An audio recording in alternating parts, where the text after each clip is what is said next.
할렐루야. 이곳에 모인 여러분들 모두 주님의 이름으로 환영합니다. 여러분, 우리는 이전까지 호세아와 그의 가족들에 대한 이야기를 다루었습니다. 그게 호세아서 1장부터 3장까지의 내용입니다. 그런데 4장부터는 이제 본격적으로 이스라엘과 하나님 사이의 이야기를 다루기 시작을 합니다. 앞의 내용이 비유적인 내용이었다면 이제부터는 굉장히 직접적인 이야기들을 하기 시작을 합니다. 특별히 오늘 본문을 시작할 때 굉장히 충격적인 이야기가 하나 등장합니다. 그게 무엇이냐? 하나님께서 이 땅의 백성들과 이스라엘 백성들과 논쟁을 하신다는 내용입니다.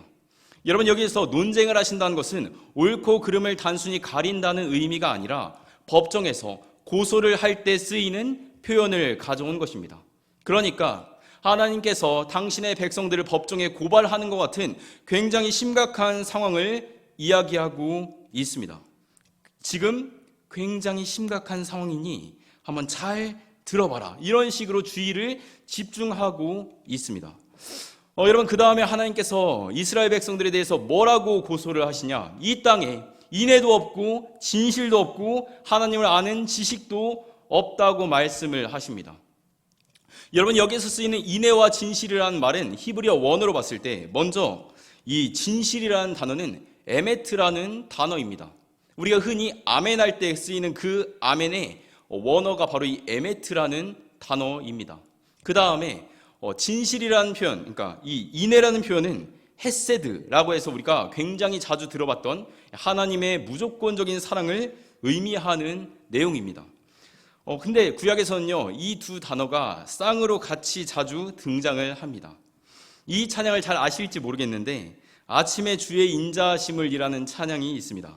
아침에 주의 인자심을 나타내시며 밤마다 주의 성실하심을 베품이 좋으나이다. 이런, 저희 이제 학교 다닐 때 철학 교수님이 이 찬양을 매번 수업 시간마다 불렀는데, 이 찬양이 시편 92편 1편의 말씀인데 여기 안에도 진실과 인애라는 표현이 담겨 있습니다.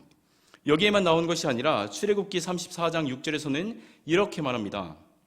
여호와께서 그의 앞으로 지나시며 선포하시되 여호와라 여호와라 자비롭고 은혜롭고 노하기를 더디하고 인자와 진실이 많은 하나님이라. 그리고 시편 89편 14절에서는 이렇게 이야기합니다. 의와 공의가 주의 보좌의 기초라. 인자함과 진실함이 주 앞에 있나이다. 여기서 보니까 인자와 진실함은 하나님의 속성입니다. 여러분, 그런데요, 이 하나님의 속성이라는 것이 무엇입니까? 결국에는 이스라엘 백성들이 하나님의 나라를 만들어갈 때 그 땅에 하나님의 속성이 가득하게 만들어야 되는 것이 바로 하나님의 속성입니다. 그런데 지금 하나님께서 뭐라고 말씀하시는 겁니까? 이스라엘 백성들의 땅에, 하나님의 나라의 땅에 하나님의 속성이 더 이상 보이지 않는다. 이곳에 인애와 진실이 없다. 그러니 이곳은 하나님의 나라다운 곳이 아니다 라고 말씀하고 있습니다. 그렇다면 이곳에서 벌어지고 있는 일은 무엇입니까? 호세아서 4장 2절부터 3절에서는 이렇게 말합니다. 오직 저주와 속임과 살인과 도둑질과 간음뿐이요 포악하며 피가 피를 뒤이음이라. 그러므로 이 땅이 슬퍼하며 거기 사는 자와 들짐승과 공중에 나는 새가 다 쇠잔할 것이며 바다의 고기도 없어지리라. 아멘. 여러분, 여기에 온갖 안 좋은 것들은 다 있습니다. 그런데 저는요, 여기서 뭔가 익숙한 것을 보게 됩니다. 여러분, 성경에서는요, 땅을 마치 살아있는 것처럼 묘사합니다. 뭐라고요?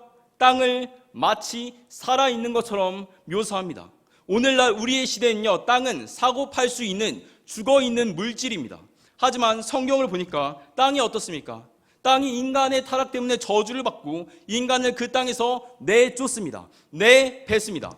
가장 대표적인 인물이 누구입니까? 아담입니다. 아담이 죄를 지었더니 땅이 아담을 뱉어냅니다. 아담은 에덴을 잃어버리게 됩니다. 그 다음에 누가 등장합니까? 가인과 아벨의 이야기에서 가인이 죄를 지으니 하나님께서 아벨의 피에 대해서 물어봅니다. 이 땅이 아벨의 피를 머금고 땅 밑에서 통곡하는 소리가 있는데 너는 지금 뭐하고 있냐? 이런 식으로 질문을 합니다. 그리고 그 다음에 가나안 땅에 죄악이 가득 차자 어떻게 하십니까? 하나님께서 아모리 족속을 내쫓습니다. 그것도 죄가 다 찰 때까지 기다려서 내쫓습니다. 그래서 창세기 15장 16절에서는 이렇게 말합니다. 내 자손은 사대 만에 이 땅으로 돌아오리니 이는 아모리 족속의 죄악이 아직 가득 차지 아니함이니라 하시더니 아멘. 마지막으로 이스라엘 백성들의 죄악이 가득 찰 때 이스라엘의 땅에서 이스라엘 백성들이 쫓겨나게 됩니다. 이것이 바로 우리가 너무나 잘 알고 있는 포로기의 시작입니다. 여러분, 하나님께서는요, 그때가 되기 전에 호세아를 통해서 먼저 이스라엘 백성들에게 경고를 하고 계십니다. 지금 이 땅에 피 흘림이 가득하다. 이 땅이 그래서 슬퍼하고 있다. 너희가 아모리 족속처럼 쫓겨나기 전에 먼저 회개하여 제발 이 땅에서 쫓겨나지 마라 라고 말하고 계십니다. 여러분, 그런데 결국 어떻게 됐습니까? 이스라엘 백성들이 돌이켰습니까? 아니요. 그들은 결국 아모리 족속처럼 이스라엘 땅, 가나안 땅, 하나님이 약속하신 언약의 땅에서 쫓겨나게 되었습니다. 왜요? 그들의 삶에 하나님을 닮은 속성이 아무것도 없었기 때문입니다. 여러분, 저녁 여기에서요, 이 하나님의 창조가 거꾸로 뒤집어지는 것을 발견하게 됩니다. 하나님께서요, 이스라엘 백성들에게 경고하신 다음에 어떤 표현이 있냐? 잘 들어보십시오. 그 땅에 거기에 사는 사람과 들짐승과 그리고 하늘의 새와 물고기가 사라지게 된다, 이렇게 표현을 합니다. 마치 하나님이 창조하신 순서를 거꾸로 뒤집어 놓은 것 같습니다. 여러분, 하나님의 창조가 어떤 것입니까? 혼돈하고 무질서한 이 땅 위에 하나님께서 경계를 만들고 그곳에 생명들이 가득 차게 만드신 것이 바로 하나님의 창조입니다. 그런데 오늘 말씀을 보니까 하나님이 만들어 놓은 생명의 땅에서 어떻게 됩니까? 생명이 사라지고 있습니다. 여러분, 타락한다는 것은 무엇입니까? 하나님의 창조가 거꾸로 돌아간다는 것입니다. 그런 의미에서 저는 오늘 이곳에 이스라엘 백성들이 타락하게 되는 모습을 발견하게 됩니다. 그런데 왜 이스라엘 백성들은 타락하게 되었습니까? 그것은 그들이 하나님의 말씀을 알지 못했기 때문입니다. 왜 이스라엘 백성들에게 에메트와 헤세드가 없었습니까? 그것은 그들이 하나님의 말씀에 대한 지식이 없었기 때문입니다. 여러분, 그런데요, 이스라엘 백성들이 어떤 백성입니까? 하나님의 백성, 하나님의 율법을 받은 백성들입니다. 모든 사람들이 하나님의 율법을 배우고 알고 지켜야 되는 그런 나라입니다. 근데 어떻게 이런 나라에서, 그렇게 열심히 율법을 지키는 나라에서 하나님의 지식을, 하나님을 아는 지식이 없다는 이런 평가를 받을 수 있을까? 전 이것이 굉장히 충격적이었습니다. 여러분, 그런데요, 전 이것을 보면서 이 이야기가 이스라엘 백성들만의 이야기는 아닐 수도 있겠다라는 생각이 들었습니다. 여러분, 오늘 우리의 삶은 어떻습니까? 오늘 우리의 삶에도 저주와 속임과 살인과 도둑질과 간음이 가득하지는 않습니까? 오늘 우리의 삶에 나 때문에 누군가가 피해를 보고 피를 흘리고 손해를 보는 그런 일들이 가득하지 않습니까? 물론 현실이란 그런 것일 겁니다.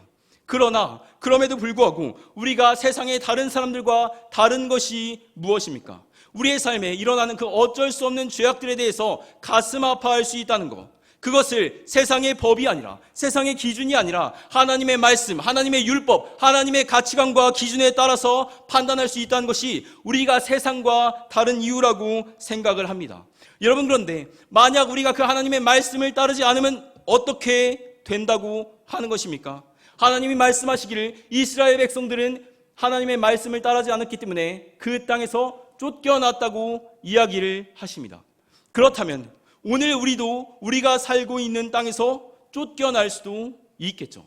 근데 전요, 이것이 우리가 전셋집에서 쫓겨난다, 이런 의미로 생각하지는 않습니다. 신약에서 땅이라는 것은 하나님의 통치와 영향력을 의미합니다. 우리는 신약을 살아가는 사람들로서 우리의 삶에 하나님께서 허락하신 영향력이 사라지는 것에 대해서 고민을 해봐야 됩니다. 우리가 주님의 말씀을 따르지 아니하면 하나님이 우리에게 허락하신 선한 영향력이 사라지게 된다. 여기에 대해서 이스라엘 백성들이 어떻게 반응합니까? 울며 불며 통곡합니다. 여러분, 그런 의미에서요, 우리의 삶에서 주님의 영향력이 사라진다는 것, 우리가 하나님께 받은 선한 영향력이 사라진다는 것은요, 굉장히 가슴 아픈 일입니다. 오늘 우리는 하나님의 말씀을 따라 선한 영향력을 미치고 있습니까? 아니면 우리가 주님의 말씀을 따르지 않고 에메트와 헤세드 없이, 하나님을 아는 지식이 없이 우리의 삶의 모든 영향력을 빼앗기고 있는 것은 아닙니까? 저는 우리가 하나님의 말씀을 따라 에메트와 헤세드를 가득 안고, 그리고 하나님을 아는 지식이 있는 그런 저와 여러분들이 될 수 있기를 간절히 소망합니다. 말씀 읽어보도록 하겠습니다. 호세아서 4장 5절부터 10절 말씀입니다.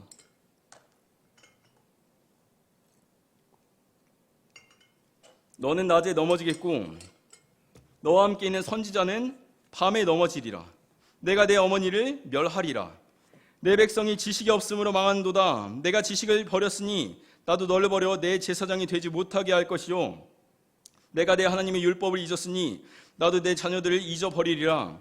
그들은 번성할수록 내게 범죄하니 내가 그들의 영화를 변하여 욕이 되게 하리라. 그들이 내 백성의 속죄 제물을 먹고 그 마음을 그들의 죄악에 두는도다. 장차는 백성이나 제사장이나 동일함이라. 내가 그들의 행실대로 벌하며 그들의 행위대로 갚으리라. 그들이 먹어도 배부르지 아니하며 음행하여도 수요가 늘지 못하나니 이는 여호와를 버리고 따르지 아니하였음이니라. 아멘. 여러분, 두 번째로요, 우리의 역할을 지키기 위해서 우리는 하나님의 말씀을 알아야 합니다. 여러분, 제가 아까 말씀을 드렸습니다. 이스라엘 백성들이 하나님의 백성인데 하나님의 말씀을 알지 못했다고 말씀을 드렸습니다. 그렇다면 왜 이스라엘 백성들은 하나님의 말씀을 몰랐을까요? 다른 사람들도 아니고 율법을 달달달달 외우는 그 이스라엘 백성들이 왜 하나님의 말씀을 몰랐을까요? 그냥 백성들이 하나님의 말씀을 모르는 것은 이해가 됩니다. 그럴 수도 있죠. 그런데 왜 제사장과 선지자들마저도 하나님의 말씀을 모른다고 이야기를 했는가? 여기에 대해서 오늘의 성경이 무엇을 말하고 있습니까? 하나님의 제사장들이 타락했다, 하나님의 선지자들이 타락했다라고 말씀을 하고 있습니다. 오늘 말씀에서는요, 낮에는 제사장들이 넘어지고 밤에는 선지자들이 넘어진다, 이렇게 표현을 합니다. 여러분, 제사장과 선지자가 어떤 사람들입니까? 이스라엘 백성들에게 하나님의 말씀이 무엇인지 알려주는 사람들입니다. 특히 선지자는 만약에 제사장이 타락했을 때 그 길이 맞지 않다고 경고를 하는 최후의 보루, 마지막 수단입니다. 그런데 오늘 말씀을 보니까 이 사람들이 둘 다 타락했다는 것입니다. 그러니까 지금 이스라엘에 하나님의 말씀을 올바로 전할 사람이 한 명도 남아있지 않은 상태입니다. 그 결과가 무엇입니까? 이스라엘 백성들이 전부 다 타락하게 되는 것입니다. 그래서 하나님께서 그들의 행위대로 심판하시는데 뭐라 말씀하시냐? 먹어도 배부르지 않고 음행을 저질러도 아이가 생기지 않는다고 이야기를 하십니다. 이게 뭡니까? 생명이 사라지는 것입니다. 여러분, 그래서 하나님께서는요, 이스라엘 백성들을 뭐라고 책망하십니까? 호세아서 4장 14절에서는 이렇게 말합니다. 너희 딸들이 음행하며 너희 며느리들이 간음하여도 내가 벌하지 아니하리니 이는 남자들도 창기와 함께 나가며 음부와 함께 희생을 드림이니라. 깨닫지 못하는 백성은 망하리라. 아멘. 여러분, 그런데요, 여기서 말하는 음행이라는 것은 단순히 육체적인 음행만을 말하는 것이 아닙니다. 그것은 무엇입니까?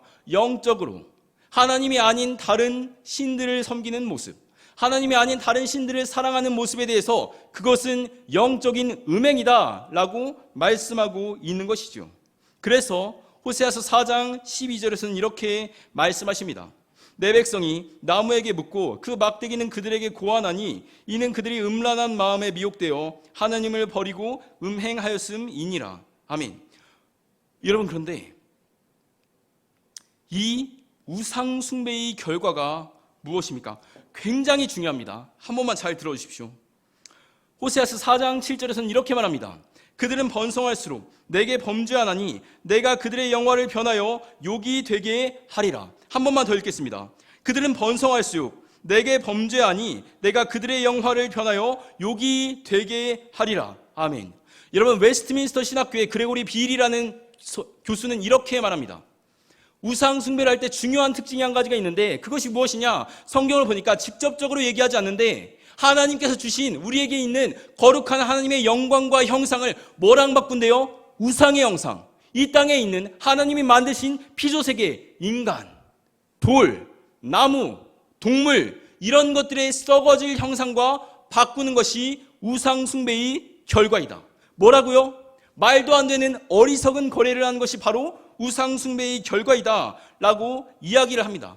여러분, 그래서요, 로마서 1장 23절에서는요, 이스라엘 백성들이 하나님의 영광과 썩어질 우상을 바꾸어 하나님께서 그들을 수치에 내버려 두셨다라고 말씀하고요. 그리고 예레미야서 2장 11절에서는 이스라엘 백성들이 자신의 영광을 풀먹는 소의 형상으로 바꾸었다고 이야기를 합니다.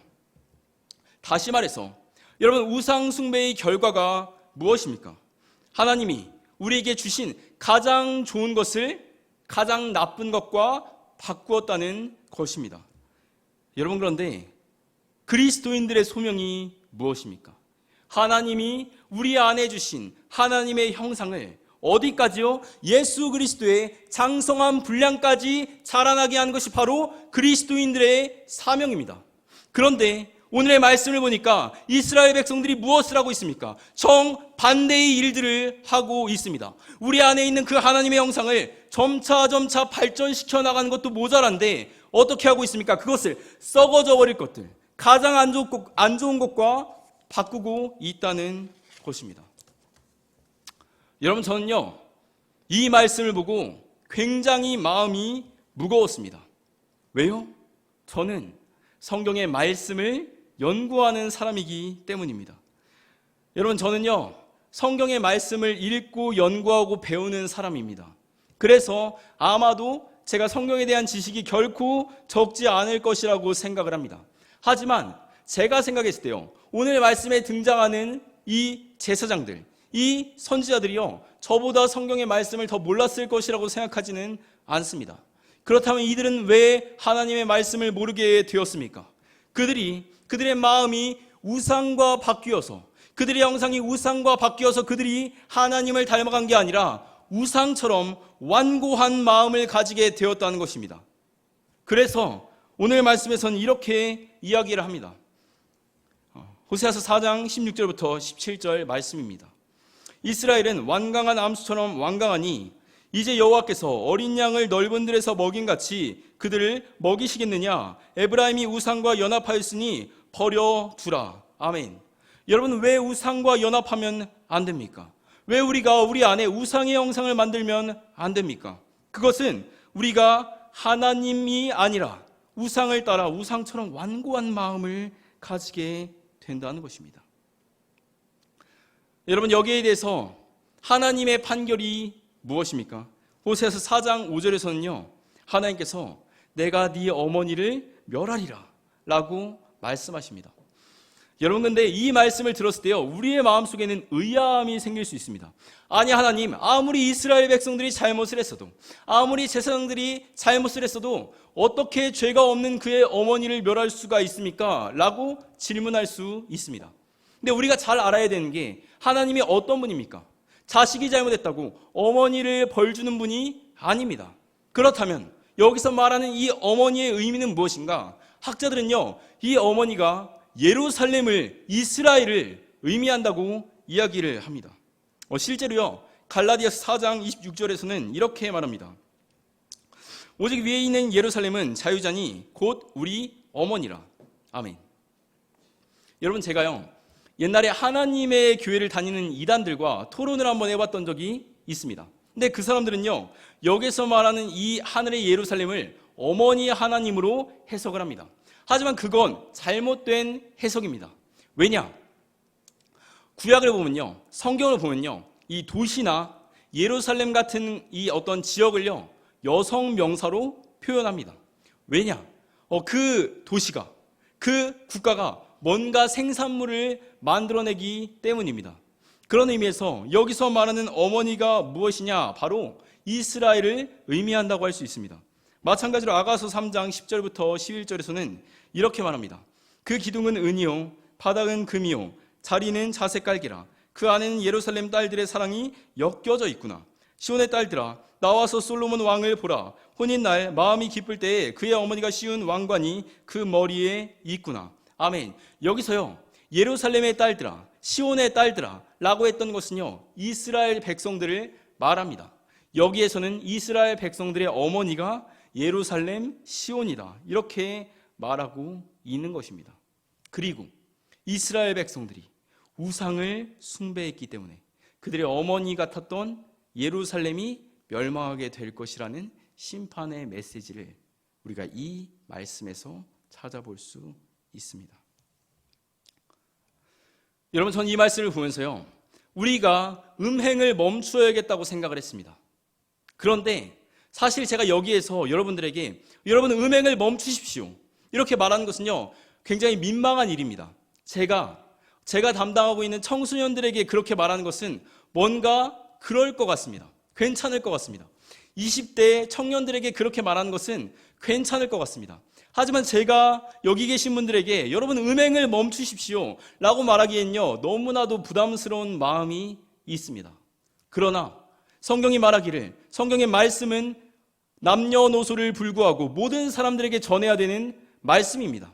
그런 점에서 감히 성경의 권위에 의지하여 이렇게 권고합니다. 오늘 저와 여러분들의 삶에 아주 조금이라도 음란함이 남아있다면 오늘 우리가 회개할 수 있으면 좋겠습니다.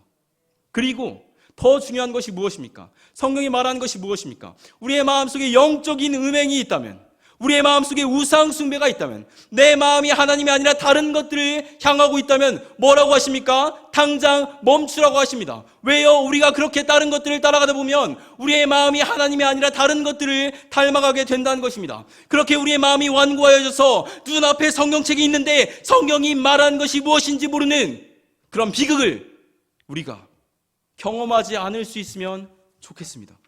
그런 의미에서 여러분 오늘 우리는 성경이 말한 것이 무엇인지를 진짜 가슴으로 받아들이고 있습니까? 우리의 삶의 시간과 노력과 금전이 오직 하나님과 예수 그리스도를 향하고 있습니까? 만약 그렇지 않다면 이 시간 다시 한번 주님의 경고를 받아들여 하나님의 말씀을 아는 지식에 도달할 수 있도록 우리의 마음을 주님께 드릴 수 있기를 원합니다. 그런 저와 여러분들이 될 수 있기를 간절히 소망합니다. 마지막으로 호세아서 4장 15절부터 19절 말씀 읽도록 하겠습니다. 이스라엘아 너는 음행하여도 유다는 죄를 범하지 못하게 할 것이라. 너희는 길갈로 가지 말며 베다웬으로 올라가지 말며 여호와의 사심을 두고 맹세하지 말지어다. 이스라엘은 완강한 암소처럼 완강하니 이제 여호와께서 어린 양을 넓은 들에서 먹인같이 그들을 먹이시겠느냐. 에브라임이 우상과 연합하였으니 버려두라. 그들이 마시기를 다 하고서 이어서 음행하였으며 그들은 부끄러운 일을 좋아하느니라. 바람이 그 날개로 그를 쌌나니 그들이 그 재물로 말미암아 부끄러운 일을 당하리라.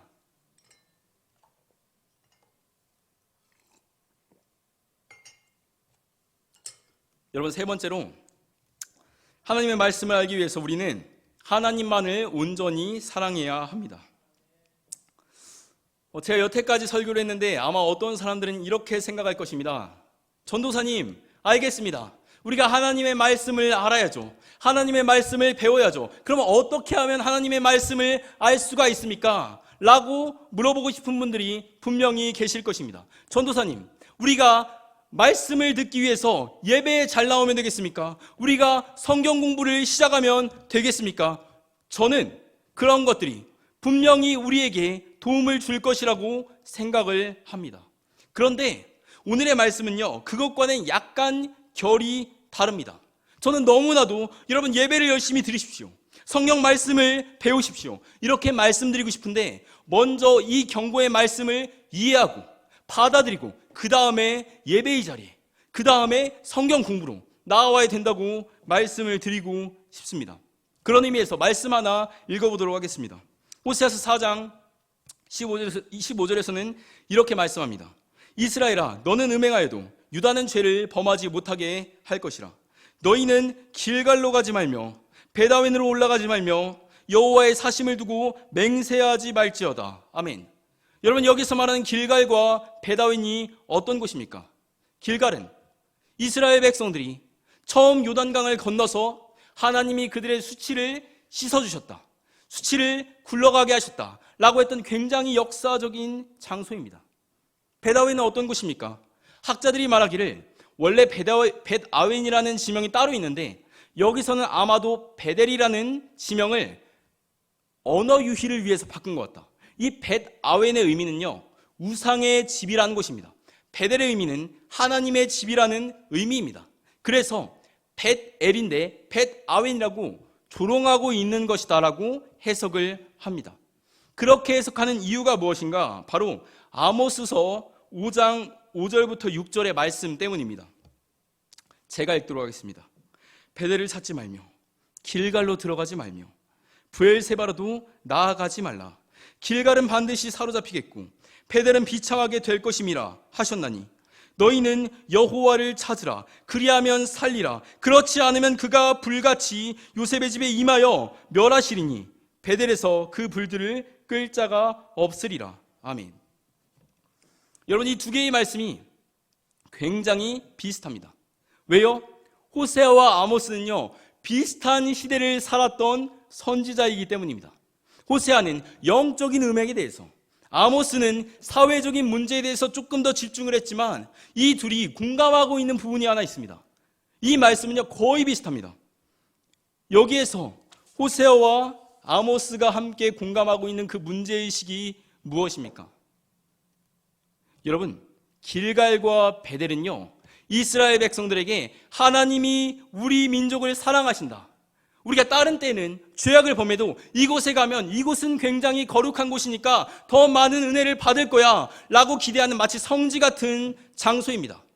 여기서요, 호세아서에서 보면 맹세를 하지 말라고 하는데 아모스서에서는요, 이 브엘세바를 말합니다. 브엘세바가 어떤 곳입니까?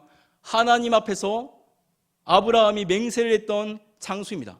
이 둘이 지금 거의 같은 얘기를 하고 있어요.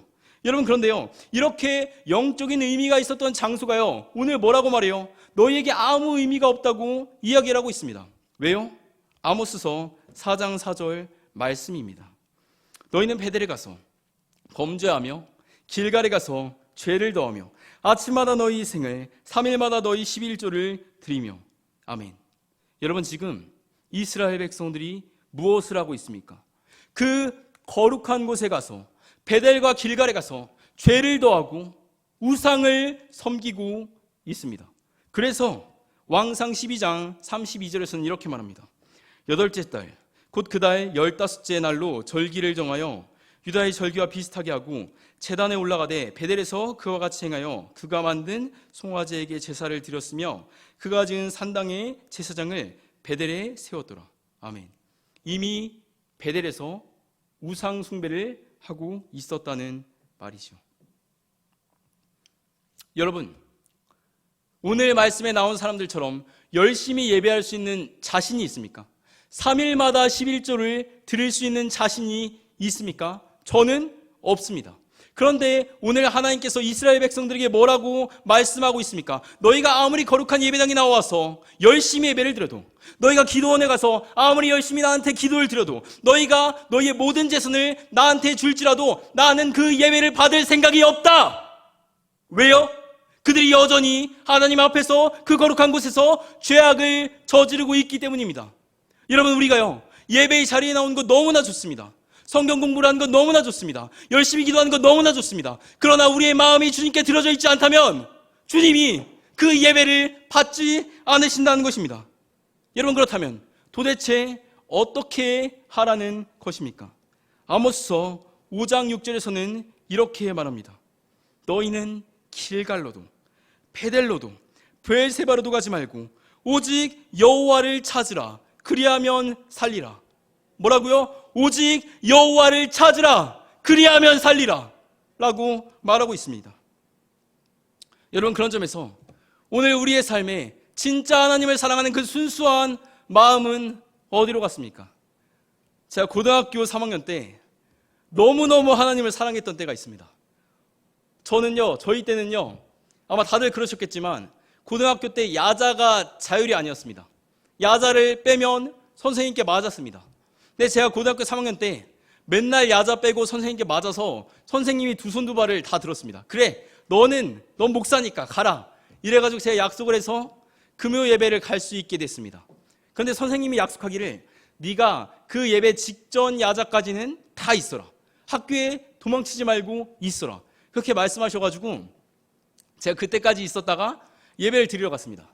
근데 너무 아쉬운 게 그 시간까지 있었다가 교회 갈 때 교회까지 거리가 20분 걸립니다. 20분이 지나서 가면 찬양이 다 끝나 있는 겁니다. 그래서 제가 너무너무 그때 찬양에 갈급해가지고 20분 되는 거리를 10분 만에 달려가지고 맨날 갔습니다. 그런데 제가 땀이 진짜 많습니다. 막 달려가면 뒷자리에 가면은 땀이 막 너무 민망하게 막 이렇게 땀이 나는 겁니다. 맨날 막 이렇게 줄줄줄줄 땀을 흘리면서 손 들고 막 열심히 찬양을 했던 기억이 있습니다. 근데 그러다가 제가 최근에 저희 아버지 그 장로 임직식이 있어가지고 대전에 이제 모교회에 다시 가게 됐는데 그때 어떤 권사님이 저를 보시더니 내가 저 학생 기억한다고. 내가 그때 금요예배 때 봤던 그 학생 아직까지 마음에 품고 기도하고 있었는데 잘 왔다고. 이렇게 말씀해 주시는 것을 경험했습니다.